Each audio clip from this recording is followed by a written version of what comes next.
BDR হত্যাকাণ্ড তদন্তে স্বাধীন কমিশন গঠন করে প্রজ্ঞাপন জারি হয়েছে। তার মানে একেবারে কমিশন সরকারি প্রজ্ঞাপন জারির মধ্য দিয়ে তার কার্যক্রমের একটি স্বীকৃতি দেওয়া হলো। দর্শক, পিলখানায় সংঘটিত বিডিআর হত্যাকাণ্ডের ঘটনা তদন্তে স্বাধীন তদন্ত কমিশন গঠন করে প্রজ্ঞাপন জারি করা হয়েছে।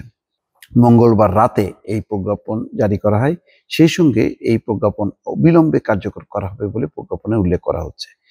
রাষ্ট্রপতির আদেশক্রমে মন্ত্রিপরিষদ সচিব ডক্টর শেখ আব্দুর রশিদ স্বাক্ষরিত প্রজ্ঞাপনে বলা হয়েছে, 2009 সালের 25 ও 26শে ফেব্রুয়ারি তৎকালীন বিডিআর সদর দপ্তর পিলখানায় বিডিআর বিদ্রোহের নামে সংগঠিত বর্বরতম হত্যাযজ্ঞের বিষয়ে সুপ্রিম কোর্টের হাইকোর্ট বিভাগ রিট পিটিশনের প্রেক্ষিতে একটি স্বাধীন তদন্ত কমিটি গঠনের মাধ্যমে পুনঃ তদন্তের জন্য নির্দেশনা প্রদান করেছে।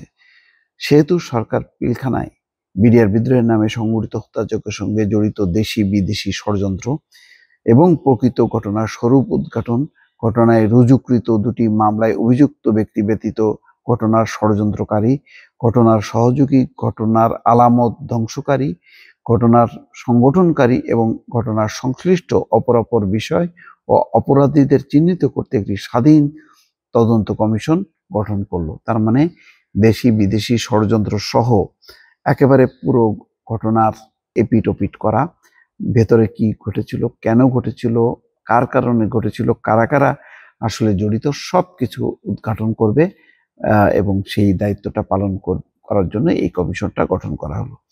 বিডিআর হত্যাকাণ্ডের ঘটনায় জড়িতদের শনাক্ত এবং আসল ঘটনা খুঁজে বের করতে সোমবার 7 সদস্যের স্বাধীন তদন্ত কমিশন গঠন করার কথা জানায় অন্তর্বর্তী সরকার। কমিশনের প্রদান করা হয়েছে বিডিআর এর সাবেক মহাপরিচালক ALM ফজলুর রহমান, বর্তমানে বিজেপি, আর সাবেক বিডিআর এর তিনি প্রধান ছিলেন, ডিজি ছিলেন ফজলুর রহমান।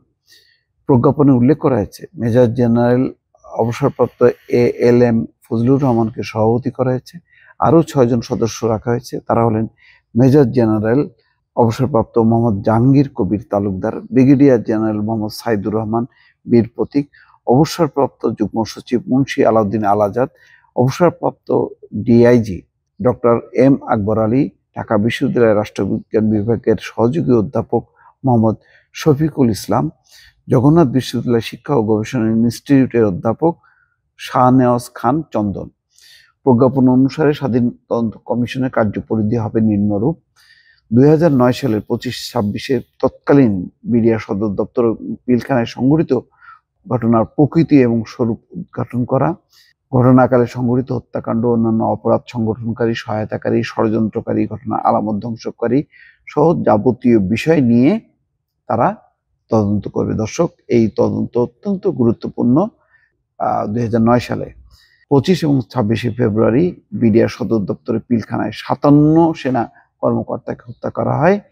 এই ঘটনায় 19শে ডিসেম্বর সাবেক প্রধানমন্ত্রী শেখ হাসিনা, মইনুল আহমেদ সহ 58 জনের বিরুদ্ধে আন্তর্জাতিক অপরাধ ট্রাইব্যুনালে চিফ প্রসিকিউটর কার্যালয়ে অভিযোগ দাখিল করা হয় এবং বলা হয় যে এরা হচ্ছে এই সমস্ত হত্যাকাণ্ডের সঙ্গে জড়িত। সুতরাং মইনুল আহমেদ সহ শেখ হাসিনা এবং অন্যান্য কাদের ইনভলভ আছে সেই বিষয়গুলি পূর্ণাঙ্গ তদন্ত এখন এই কমিশন করবে বলে ধারণা করা হচ্ছে যে এই কমিশন গঠনের মধ্য দিয়ে স্বরূপ উন্মোচন হবে বিডিআর হত্যাকাণ্ডের আসল রহস্য। দর্শক, ভালো থাকবেন। আল্লাহ হাফেজ।